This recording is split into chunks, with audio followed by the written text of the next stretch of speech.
안녕하세요. 저는 70대 초반의 여성으로 아들 셋을 두고 있어요. 아들 셋을 모두 출가시켰으니 며느리도 셋이죠. 저는 젊은 시절 남편을 잃고 혼자 힘으로 아들 셋을 키웠어요. 처음에는 먹고 사는 일에 바빴죠. 먹을 거 안 먹고 입을 거 안 입고 그렇게 해서 종잣돈 모인 걸로 여기저기 투자를 좀 했죠. 제가 물건을 잘 판단해서 그런지 운이 좋았는지 투자하는 데마다 일이 잘 풀렸어요. 그러다 보니 지금은 꽤 많은 부동산과 현금을 가지고 있죠. 같은 환경에서 키웠지만 아들들은 지금 형편이 모두 다르답니다. 우선 첫째네는 아들이 아주 큰 회사는 아니지만 박봉은 아니어서 형편이 그럭저럭한 상태였어요. 그리고 둘째네 형편이 셋 중에 가장 어렵다고 할 수 있겠네요. 둘째는 중소기업에 다니고 있었는데 월급이 정말 쥐꼬리예요. 그나마 불행인지 다행인지 아이가 없어서 두 내외가 빠듯하게 먹고 사는 형편이었어요. 셋째네, 우리 아들 셋 중에서 가장 부유하게 사는 아들이에요. 아들 며느리가 같이 큰 고깃집을 하는데 꽤 큰 돈을 만지는 것 같더군요. 사람마다 성격이 다른 것은 당연하겠지만 우리 며느리들 정말 다 개성이 뚜렷한 아이들이었어요. 우선 맏며느리는 제가 보기엔 정말 맏며느리다웠답니다. 가장 경우에 밝았고 아래 동서들을 나름대로 컨트롤하려고 노력했죠. 둘째 며느리는 뭐랄까 참 착한 아이예요. 무슨 일에든 불만을 표현하거나 자기를 내세우지 않는 아이였죠. 그리고 셋째 며느리, 욕심이 있어야 돈도 많이 버나 봐요. 아주 욕심이 많은 아이랍니다. 참, 우리 집안에 대해서 먼저 말씀드리자면 대대로 왜 이렇게 아들만 많은지 알다가도 모를 일이었어요. 저도 아들만 셋을 두었고 죽은 남편도 5 형제 중 둘째였거든요. 다른 친척들네 집도 마찬가지였어요. 이렇게 남자만 가득한 집안인지라 손주를 볼 시기만 되면 다들 딸이기를 바랬죠. 남들은 아들을 낳지 못해 야단이라는데 우리 집안에서는 딸 하나가 아쉬웠답니다. 우리 큰며느리도 아들만 둘을 두었죠. 저도 손주 둘 중에 하나만이라도 손녀였으면 얼마나 좋았을까 싶었답니다. 사정이 이렇다 보니 며느리들이 참 딸 같고 예쁘기도 해서 저는 며느리들에게 그렇게 엄격한 시어머니는 아니었어요. 그저 모든 것을 며느리들이 알아서 하게 두었고 슬쩍슬쩍 하는 짓들을 보고 있는 정도였죠. 며느리들은 모두 혼자 사는 저에게 마음을 많이 써주더라고요. 그런데 그 중에서도 유난히 신경 써주는 아이는 바로 셋째였어요. 셋째는 집에 제사나 명절 등 행사가 있을 때 와서는 다른 두 며느리처럼 열심히 일에 매달리는 것이 아니라 저한테 매달리다시피 하면서 입안에 혀처럼 구는 것이었죠. 어머니, 이거 옆에 두고 하루에 하나씩 꼭 드세요. 이거 친정에서 보내주신 건데요. 어머니 연세 되시는 분들한테 아주 좋은 거래요. 여기서는 못 구하고 미국에서나 구할 수 있는 좋은 영양제예요. 셋째 며느리의 친정은 미국 일찍이 이민을 가서 장사를 시작했고 지금은 부유하게 사는 편이었죠. 그렇게 달라붙는 아이를 단호하게 내치기도 못하니 좋은 말로 타일렀죠. 아니다. 지금 네 동서들은 지금 나가서 일하느라고 정신이 없지 않니? 너도 나가서 동서들 좀 도와라. 조상들에게 차례를 지내는 것은 후손들의 정성이 깃들어야 하는 거야. 너도 분명히 우리 식구니 나가서 정성을 좀 보태거라.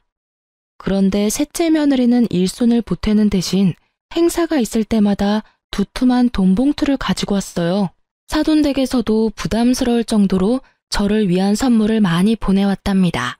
며느리들의 성격이 저마다 다른 것처럼 아들들의 성격도 참 많이 달랐어요. 그 중에서 가장 부부싸움을 많이 하는 집은 첫째네였어요.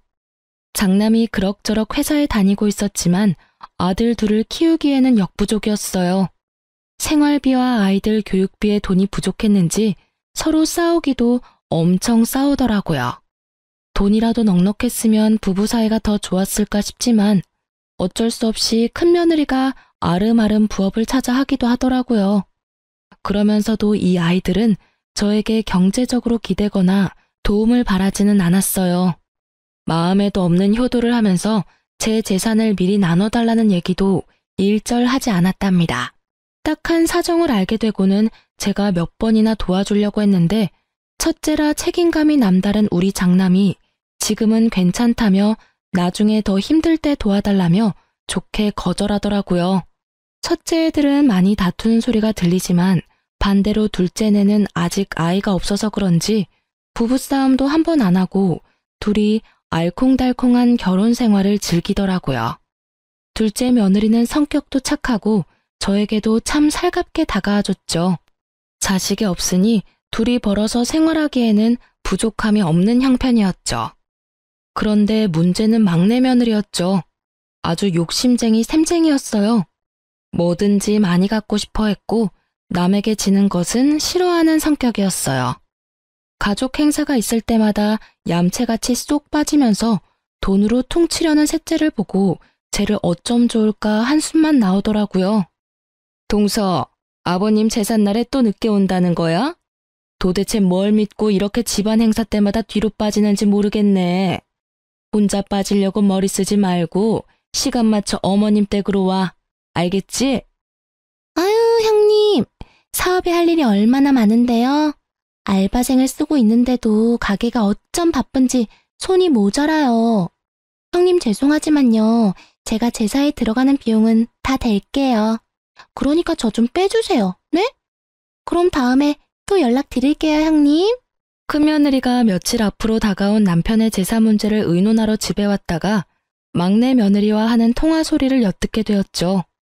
나이도 많은 형님인데 어린 막내가 어쩜 저리 약을 올리는지 참다 못한 큰며느리가 제게 말하더라고요. 어머니, 막내 동서 정말 이제는 못 봐주겠어요. 어머니께서 따끔하게 야단 좀 치셔야 될 것 같아요. 아유, 그래, 알았다. 내가 짬을 봐서 잘 얘기해보마.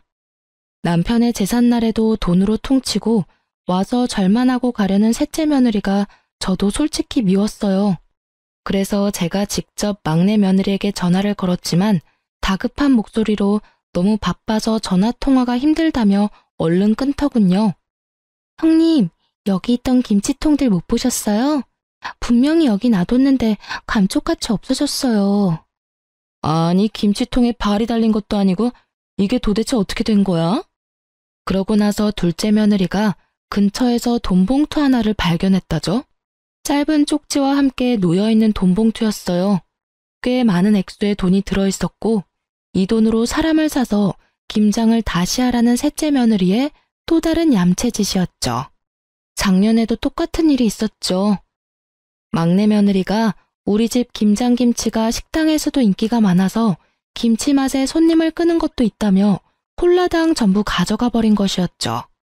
작년에 이어 이런 일이 또 벌어지자 며느리들도 저도 화가 많이 났어요. 드디어 큰며느리가 당장 시댁에 안 오면 가게로 찾아가서 큰소리 낼지도 모른다고 말하며 막내를 집으로 불러들이는 데 성공했어요. 그리고 막내를 야단치더군요. 이봐, 동서. 집안에서 벌어지는 행사는 돈으로 하는 게 아니라 사람이 하는 거야. 동서는 왜 사사건건 돈이면 뭐든지 다 된다고 생각하는 거지? 김장 담그느라 우리가 얼마나 고생했는데 그걸 홀라당 가져가 버리고. 돈봉투 말도 안 하고 숨겨놓으면 우리가 좋아할 줄 알았어? 남들이 정성 들여 담근 걸 동서가 무슨 권리로 가져가? 입이 있으면 말이라도 해봐. 막내면 더 사근사근 애살 있게 도와줘도 모자랄 판에 형님들이 고생하고 있는 거 뻔히 보이면서 입 꾹 닫고 모른 척 한다는 게 말이 돼? 아유, 형님. 화난 이유는 알겠는데 사람 사서 김장해봤는데 여기 이 집에서 담근 맛이 안 나잖아요. 식당에 김치 때문에 오는 손님들도 많거든요. 그러니까 제 사정 좀 봐주세요. 네? 옆에서 듣던 저도 기가 다 막히더라고요. 정말 그냥 넘어가기가 힘들었어요. 예, 셋째야. 김장 같이 담그는 거 한 해 두 해 된 일도 아니고 그 김치 맛을 원하면 네가 직접 와서 배울 생각을 해야지. 우리가 식구들은 많지만 다 모일 시간이 그렇게 많지 않잖니. 다 같이 모여서 사는 얘기도 하고 천천히 김치도 담그자는 얘기다. 그런데 막내만 보란 듯이 툭 빠지면 시작하기도 전에 사기가 떨어지지 않니? 네 형님 말 잘 새겨 듣고 다음부턴 김장도 직접 와서 배우고 가거라. 알겠니? 셋째는 이런 제 말에도 비용은 얼마든지 넉넉하게 될 테니 식당에서 쓸 김치까지 우리더러 담가달라는 것이었죠. 그러고는 한다는 이야기가 사람을 움직이는 것은 결국 돈이라나요? 제가 세상 일이 그렇게 돈으로만 굴러가지 않는다고 그 생각을 버리지 않으면 언젠가 발등을 찌를 수 있다고 타일렀어요. 둘째도 셋째를 야단치면서 앞으로 이런 짓을 또 한다면 동서들 사이에서 따돌림을 당할 것이라고 경고했죠. 그랬더니 셋째가 코웃음을 치더군요. 그런데 이런 며느리들끼리의 다툼이 아들들에게도 말거리가 되었나 봐요. 우리 집사람하고 근재수 씨는 제사다 차례다 해서 그때마다 며칠씩 고생을 하는데 왜 막내 재수 씨는 그때마다 안 보이니? 똑같은 며느리인데 왜 두 사람은 죽어라 고생하고 한 사람은 보이지도 않느냔 말이다. 오죽하면 이런 말이 내 귀에까지 들어오더라. 돈 봉투 놓고 사라지거나 엄마 옆에나 딱 붙어서 아부하는 거 이제 하지 말라고. 네가 재수 씨한테 잘 말해. 그러게 말이다. 너희 지난번 설에도 집에 돈만 보내고 둘이 스키장 간 거 내가 다 안다. 우리가 비록 너처럼 많이 벌지는 못해도 집안 행사 때 쓸 돈은 낼 수 있어. 그 돈 없어서 집안 행사 못 치르지 않는다. 돈만 보내는 게 얼마나 예의 없는 짓인데 재수 씨 때문에 우리 기분이 어떻겠냐? 우리도 빠지고 싶고 놀고 싶지만 집안 행사니까 참고 하는 거야. 막내야, 어린 건 알겠지만 너도 한 집안의 가장이니까 네가 먼저 솔선수범하고 책임감 있게 행동해야 돼. 그래야 재수 씨도 보고 배우지. 아니, 제 와이프가 뭘 그리 잘못했다고 다들 왕따를 시켜요? 그렇게 그런 게 억울하면 형들도 돈 버세요. 돈 벌어서 힘들지 않게 살면 되는 거죠. 그냥 일 안 하는 것도 아니고 충분히 행사 비용 될 만한 돈은 내놓고 빠지는 거잖아요. 저희도 억울한 부분이 분명 있다고요. 각자의 사정이 있는 거잖아요. 고깃집으로 장사 잘 되는 게 얼마나 힘든 건지 아세요, 다들?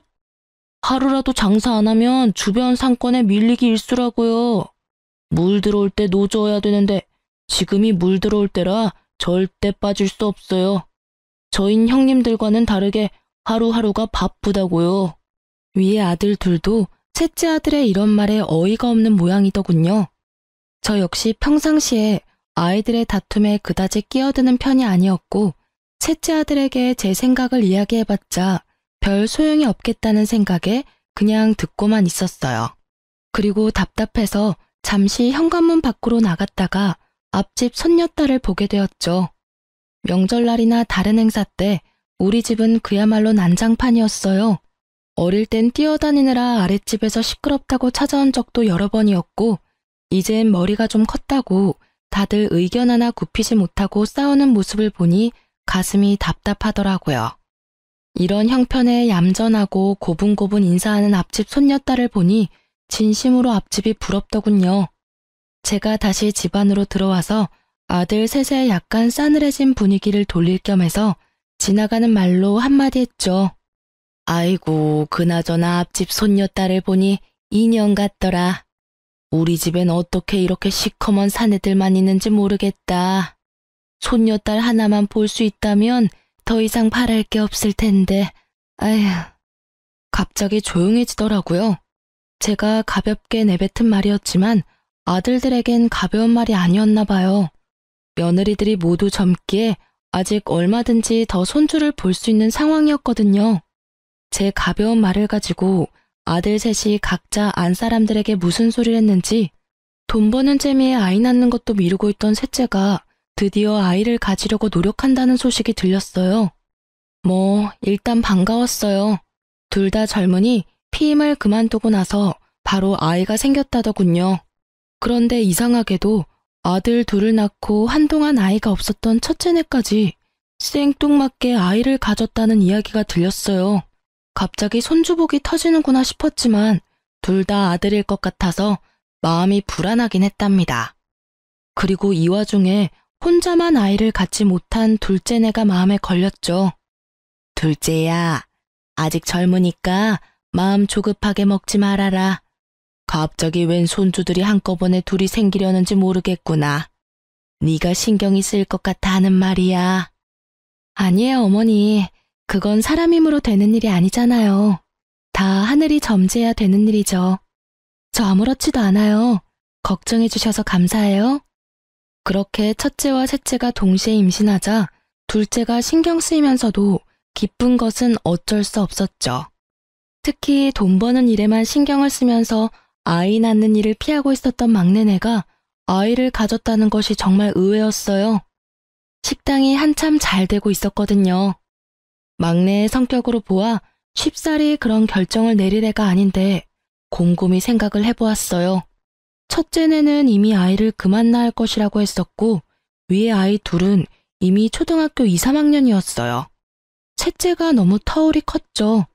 그런데 갑자기 이렇게 경쟁하듯이 아이가 생기니 어리둥절할 밖에요. 마음에 집히는 것이 있었죠. 제가 얼마 전에 아들들 앞에서 가볍게 내뱉은 말이 머릿속을 지나갔죠. 특히 돈 버는 일에 재미를 붙여서 집안 행사 때도 절만 하고 사라지는 셋째가 갑자기 바깥일을 줄이면서 아이를 가진 이유가 짐작이 되었어요. 제가 그저 지나가면서 한 말을 손녀딸을 낳아주면 가진 걸 다 주겠다는 말이거나 대부분의 재산을 주겠다는 말로 받아들인 것이 틀림없었죠. 그래도 설명이 안 되는 건 첫째네였어요. 평상시에 크게 욕심을 부리지 않은 아이들이었거든요. 그러나 견물생심이라고 평상시에 욕심을 부리지 않았지만 재산을 준다는 말에 욕심이 동했던 것이 틀림없었어요. 첫째는 특히 큰 며느리 너도 별 수 없구나 싶었답니다. 하지만 속으로만 짐작을 하고 아이들에게 내색을 하지는 않았어요. 재산 때문에 손녀를 낳아 효도를 하려는 자식들이 한심했지만 일단 임신 중인 아이들에게 나쁜 소리를 하고 싶지는 않았죠. 나중에 아이를 낳으면 한마디씩 해줄 생각이었어요. 그리고 저는 제가 살아있는 동안에 제 재산을 미리 증여해줄 생각은 없었답니다. 다 제가 죽고 나면 저희들에게 돌아갈 재산이었어요. 이렇게 제 머릿속이 이런저런 생각으로 복잡할 때 셋째가 이야기를 꺼냈답니다. 어머니, 저 미국에 가서 아이 낳아올게요. 친정이 미국에 계시니 저도 편안하고 어머니도 신경 덜 쓰시게 될 것 같아서요. 그리고 아이한테 미국 시민권 하나 만들어주는 거 큰 돈 들여서라도 해준다잖아요. 셋째 며느리의 말이 나름 일리가 있다고 생각되었어요. 곧 태어날 손주에게 도움이 되는 일이니 가서 낳고 오라고 했죠. 그렇게 며느리가 미국으로 떠났고 간지 10개월 만에 아이를 낳았다는 소식을 전했죠. 그렇게도 기다리고 기다리던 손녀딸이라고 하더라고요. 저는 정말 날아갈 듯이 기뻤답니다. 빨리 데리고 들어오라고 성화를 했죠. 며느리가 드디어 아이를 데리고 들어왔어요. 정말 예쁜 공주님이더군요. 기쁜 마음에 친척집 여기저기에도 전화를 걸어서 자랑을 하기 바빴죠. 그리고 비슷한 시기에 임신을 했던 첫째도 아이를 낳았는데 역시나 또 아들이었어요. 큰며느리도 이제 저처럼 아들만 셋인 세 형제의 엄마가 되었죠. 막내 며느리는 갓난 딸아이를 데리고 제 옆에 찰싹 붙어서 더 이상 돈 벌러 나갈 생각도 않더라고요. 그래도 이쁜 손녀 얼굴 보니까 용서가 되더라고요. 아이고 우리 공주님 누굴 닮아서 이렇게 예쁠꼬. 애비를 닮았나 애미를 닮았나 어디 자세히 좀 보자. 할머니 해봐라. 할머니. 그런데 제가 이렇게 말하는 순간 셋째 며느리의 얼굴 표정이 움찔거리는 걸 느꼈어요. 눈은 손녀를 향해 있었지만 곁눈질로 살펴보니 며느리 얼굴이 약간 창백해지더니 살짝 떨리는 손을 얼른 뒤로 감추더군요. 별일 아니라면 별일 아니었겠지만 뭔가 숨기는 걸 들킨 사람의 반응이었답니다. 내내 제 머릿속을 떠나지 않았고 곰곰이 돌이켜봤죠. 예전 막내가 매번 친정에서만 보살핌을 받길래 사돈께 고마워서 몇 번 전화를 했었거든요. 그런데 전화를 할 때마다 며느리는 집에 없다고 하더라고요. 순산을 위해 운동하러 나갔다는 것이었어요. 그리고 제 느낌인지는 모르지만 사돈댁에서는 제 전화를 받는 게 어딘가 불편한 것 같더라고요. 피하는 느낌도 들었지만 그때는 그저 사돈이라는 관계가 어려운 관계니 자주 통화하기 불편해서 그런가 보다 했었죠. 지금 생각하니 사돈의 그 불편하다는 기색도 도가 지나친 것 같았어요. 며칠을 이런저런 생각으로 끙끙 앓고 있다가 가만히만 있어서는 안 되겠다는 생각이 들더군요.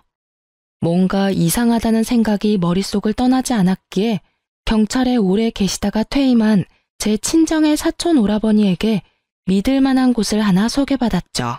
우선 며느리의 행적을 캐기로 결정하면서도 제가 며느리의 표정을 잘못 읽은 것이 아닐까, 괜한 일을 하는 것이 아닐까 하는 생각이 저를 착잡하게 만들었어요.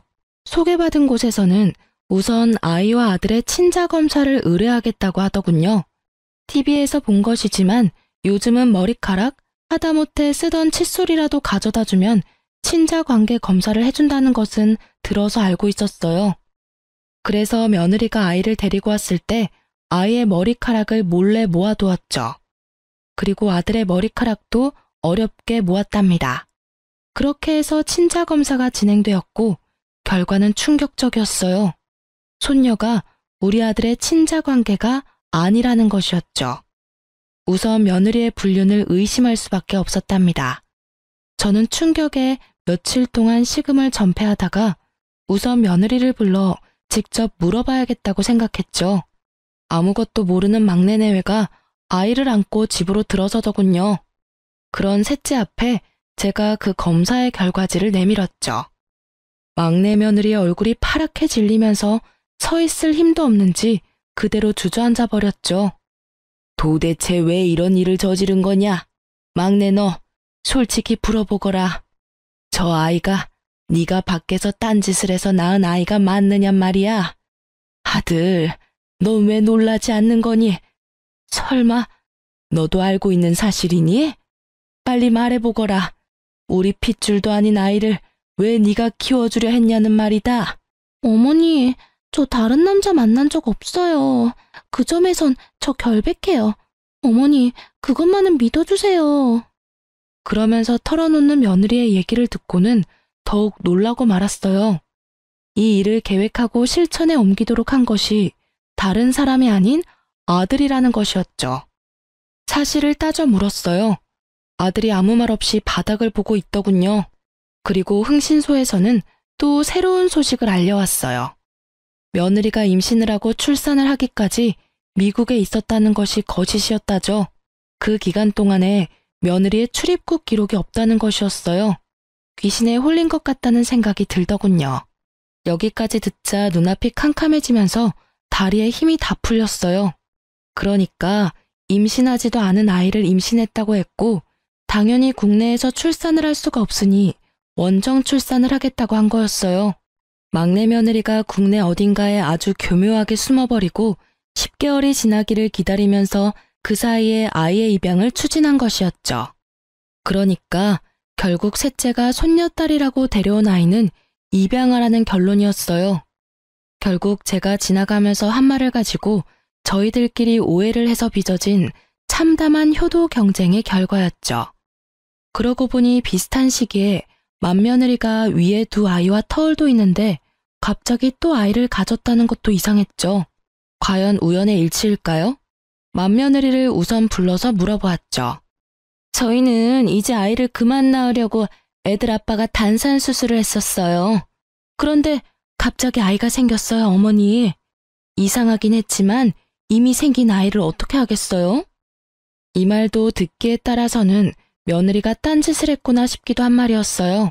하지만 이 말을 전혀 아무렇지도 않게 하는 큰며느리에게서 한치의 의심도 느낄 수가 없었죠. 그래서 소개받은 사람들에게 큰아들 내외에 대해서도 조사를 부탁했어요. 그런데 흥신소 사람들은 큰아들과 며느리 둘 다 일상에서 전혀 벗어나지 않고 있다더군요. 저는 이번에 큰아들을 따로 불렀어요. 큰아들은 이 우연과 관련이 있을 것 같았거든요. 엄마, 그게 있잖아요. 제가 집사람하고 상의 없이 단산 수술을 한 것을 풀어버렸어요. 그래도 아들이나 딸이나 반반 가능성은 있는 거잖아요. 그래서 50% 확률에 기대본 거예요, 엄마. 잘못했어요. 엄마, 제가 진짜 잘못했어요. 이 말을 듣고 저는 정말 큰아들이 한심해서 한숨이 저절로 나왔답니다.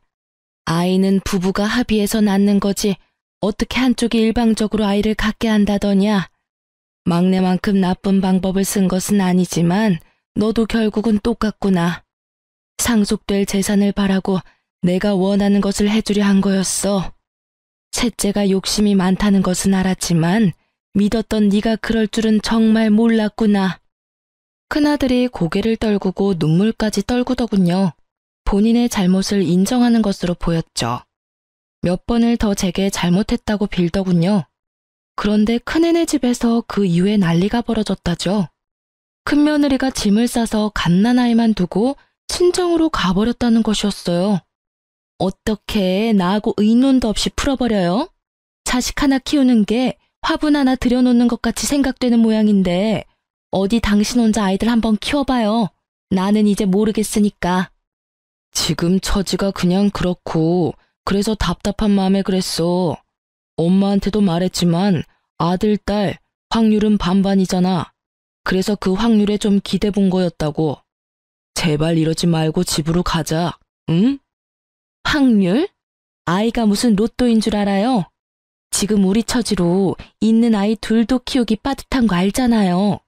가뜩이나 이제부터 돈이 많이 들어갈 시기인데 아이가 하나 더 생겼으니 당신이 알아서 해요.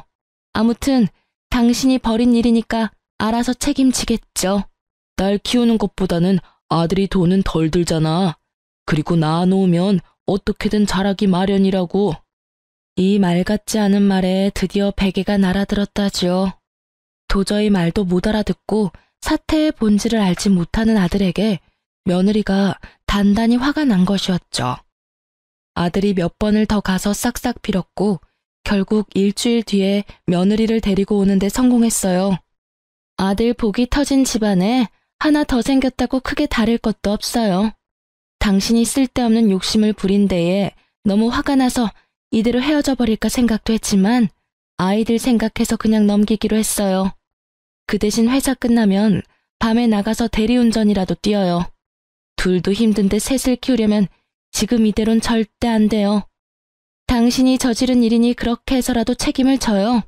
큰아들이 그렇게 하겠다고 넙죽 엎드렸다는 것이었어요. 큰며느리가 오해를 불러일으킬 만한 제 말에 아들이 견물생심의 욕심을 부렸다는 것을 이해했던 모양이더라고요. 이렇게 손주들을 둘러싸고 집안이 온통 북적북적할 때 이 일에 대하여 참견하지 못하고 조용히 있는 사람들이 있었어요. 바로 둘째 아들 내외였죠. 그런데 이 손주 파동이 시작될 무렵에 둘째네가 저한테 와서 한 이야기가 있었어요. 그때 둘째 아들과 며느리가 하는 말에 저는 한 번 더 놀랐고 가엾어서 눈물을 흘렸답니다. 어머니, 제가 아이를 못 갖는데요. 이 사람한테는 문제가 없고요. 그래서 저희가 입양을 하려고 해요. 집안에 하도 아들만 많으니 예쁜 딸을 입양하려고요.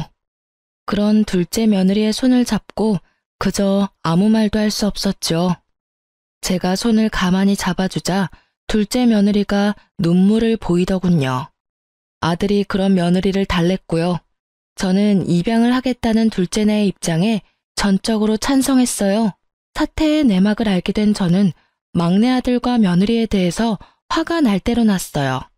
낳지도 않은 아이를 낳았다고 저를 속이고 사돈집까지 그 일에 모두 가담했다는 데에는 정말 참을 수가 없었죠. 저는 아이들 6을 모두 불러 모았어요. 우선 셋째, 내 말을 잘 들어라. 입양한 아이도 분명히 네 아이다. 입양을 갈 처지가 되었다면 그것은 이미 부모로부터 한번 버림받은 거야. 그 아이를 너희가 데려오지 않았다면 어쩌면 더 좋은 곳으로 가게 됐을지도 모른다. 그 책임은 분명히 너희들이 져라. 그 애를 잘 키우도록 해. 셋째네가 그런데 대답이 없더군요. 제가 재차 아이한테 미안한 것을 알고 잘 키우라고 말해도 대답이 없는 것이었어요. 이렇게 해서 셋째네가 가짜 손녀를 만들어 가지고 왔다는 것이 마지네와 둘째네에게까지 알려지게 되었죠. 하지만 막내 아들은 여전히 뉘우칠 줄 모르고 말하더군요. 형들도 솔직히 말해 보세요. 엄마가 가진 재산 다 준다고 했잖아요. 그 말에 혹하지 않을 사람이 누가 있어요? 엄마 재산이 한두 푼도 아니고 말이에요. 형들이 정말 나 같은 생각을 전혀 안 했다고 할 수 있어요? 큰아들이 부끄러운지 먼저 고개를 숙이더군요. 그렇지만 동생에게 할 말은 하더라고요. 엄마 말씀을 요즘 와서 곰곰이 생각해 보니 엄마가 손녀를 보게 해주면 모든 재산을 다 준다는 말씀이 아니었어. 나 역시도 그렇게 착각을 했었다. 그런데 내가 그 생각이 잘못됐다는 걸 어떻게 알았는 줄 아니? 우리 엄마라는 분을 알기 때문이야. 결코 재산을 내걸고 효도를 부추기는 분이 아니라는 말이다. 거기까지 생각이 되니까 내가 정말 미련했구나 싶었다. 그런데 아무리 엄마 마음을 헤아리지 못한다 해도 어떻게 낳지도 않은 아이를 낳았다고 해서 데리고 올 생각을 해? 둘째 아들도 셋째 아들에게 한마디 했죠. 너하고 재주씨가 이런 일까지 벌일 줄은 정말 몰랐다. 너희들은 아이를 가지고 싶으면 피임만 끊으면 되는 사람들이잖아. 우리는 손녀가 아니라 아들만 줄줄이 낳는다고 해도 우리 피를 이은 아이를 가질 수가 없어. 처가에서 나한테 미안해 하셨지만 그건 이 사람이나 처가 잘못이 아니잖아. 그래서 정당하게 입양을 결정했던 거야. 너희들이 정말 자식이 갖고 싶어도 못 갖는 그 심정을 알기나 하냐? 둘째 며느리와 큰아들 내외의 눈시울이 붉어지더군요. 큰며느리는 갓난아들을 안고 있었고 셋째는 어디다 아이를 맡기고 왔는지 아이는 데리고 오지 않았더라고요. 이 순간에 갑자기 제 가슴이 덜컥 내려앉은 것은 왜일까요? 다들 킨 마당에 혹시라도 파양이라도 하지 않을까 덜컥 걱정이 되었죠. 애미가 이미 말했지 않느냐? 그 아이에 대한 책임이 있다고 말이다. 다시 말하마. 그 아이는 틀림없는 너희 아이고 내 손녀딸이야. 도대체 그 아이가 무슨 죄를 지어서 돌도 되기 전에 2번이나 버림을 받는단 말이냐? 이어서 둘째 며느리도 걱정이 되는 말투로 셋째에게 말하는 것이었죠. 평상시에 입을 잘 열지 않지만 입만 열었다 하면 전곡을 찌르는 둘째였어요. 동서, 만일 이 일이 들키지 않고 동서가 착각한 대로 어머니가 한 재산 떼어주셨다면 동서 그 아이 계속 키웠을 거 아니야. 적어도 어머니가 살아계실 때까지는 그 아이를 키웠겠지.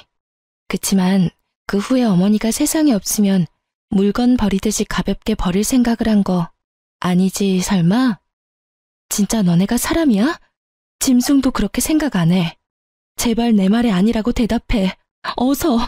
셋째네가 굳이 부정을 하지 않았고 제 가슴에 아주 바위덩이가 올라앉아 버렸죠.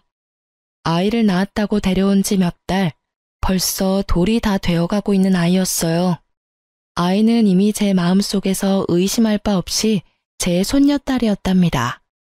저는 단호하게 셋째네에게 말했죠.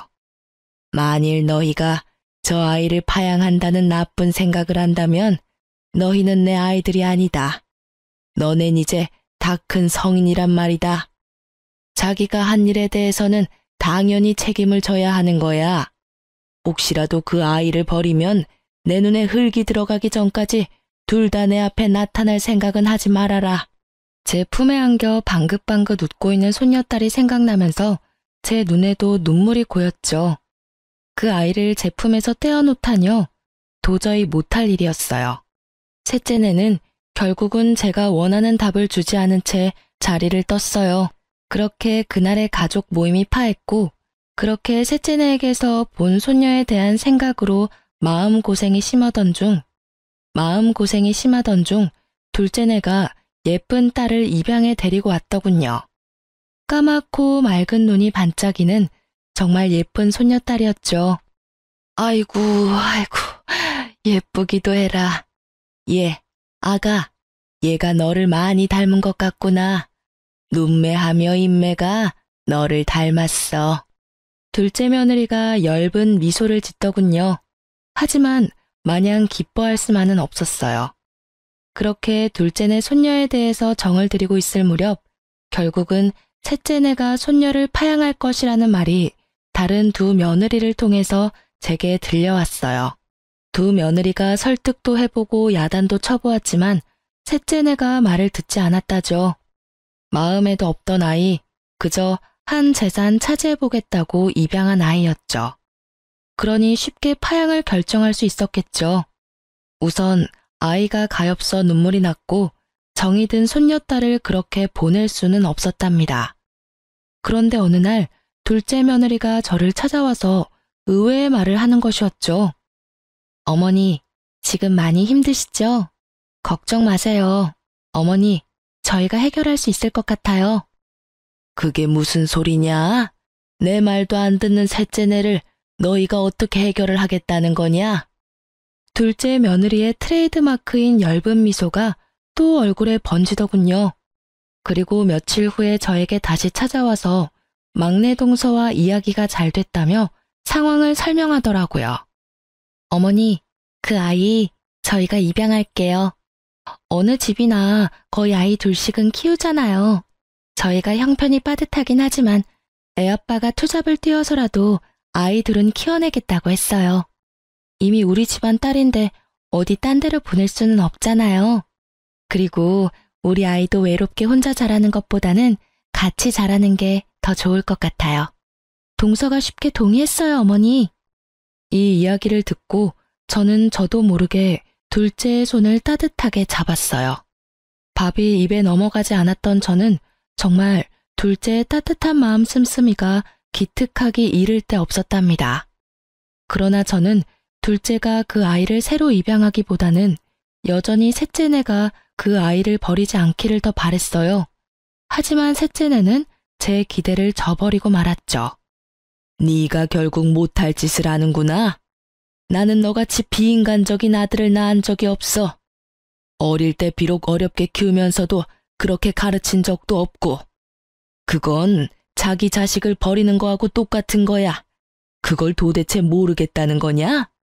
지금 그 갓난쟁이를 바라보는 셋째 며느리의 눈빛은 어디 남의 집 아이를 잠시 데려와서 돌봐주는 것 같았어요.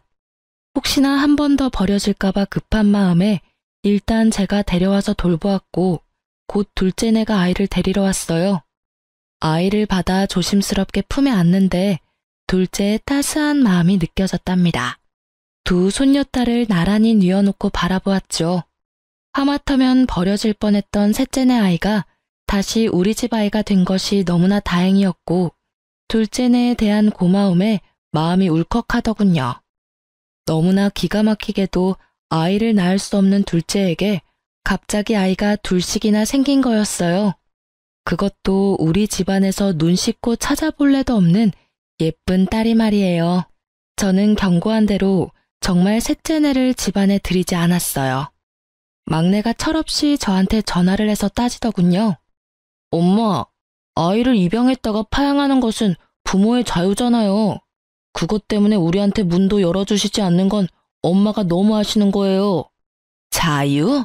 자유라고? 피치 못할 이유로 파양을 하는 경우도 물론 있을 수 있지. 하지만 너희들은 적어도 입양을 할 때부터 그 이유가 순수하지 않았다. 그저 내가 가진 재산을 물려받을 도구로 그 아이를 선택했던 거 아니냐?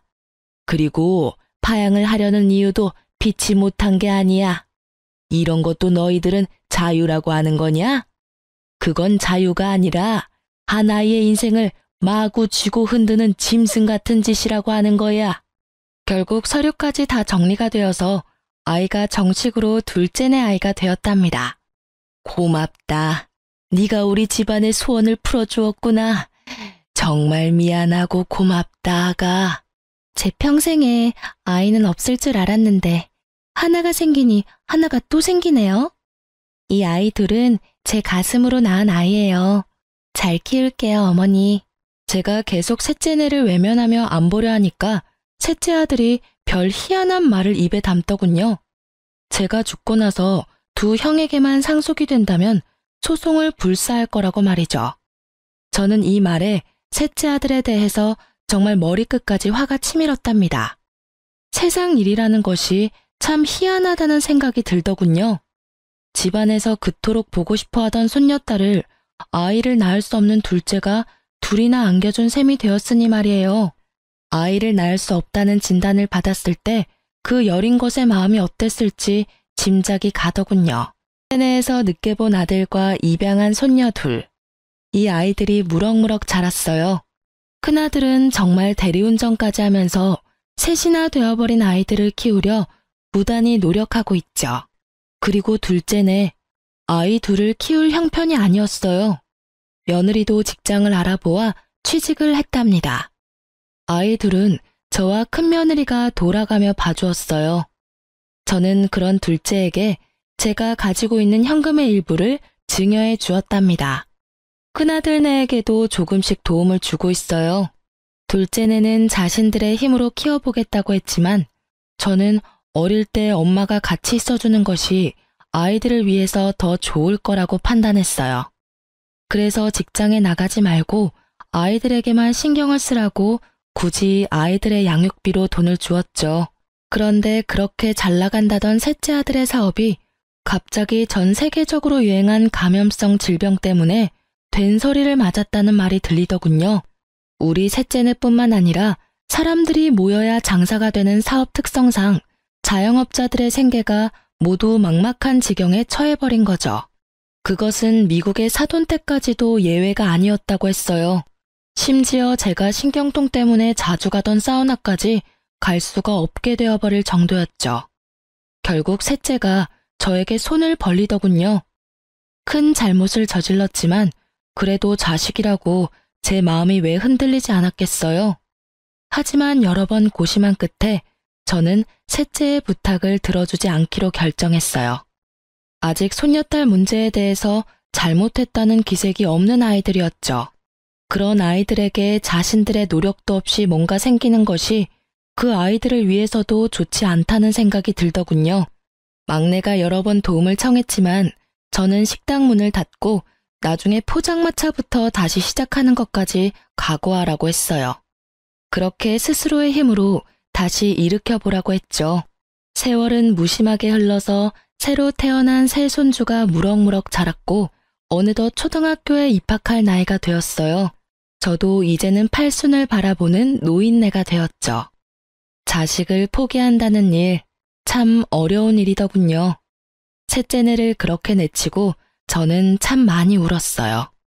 여전히 제 재산에 대해서 소송이니 뭐니 하는 말을 입에 담고 있지만 그래도 저는 그 아이들이 우선 잘못을 뉘우치고 사업을 자신들의 힘으로 다시 일으키기를 바라고 있어요. 지금까지 제 아들 일이라 정말 창피하지만 가짜 손녀를 만들어서 원정 출산으로 꾸민 철없는 셋째 아들네 이야기를 들려드렸어요. 그리고 정말 기가 막히게도 이 이야기는 또한 아이를 낳을 수 없는 며느리가 손녀를 둘이나 안겨준 제게는 참 뭉클한 사연이랍니다. 여러분도 오늘 하루 따뜻한 하루 되시길 바랍니다. 긴 글 읽어주셔서 감사합니다.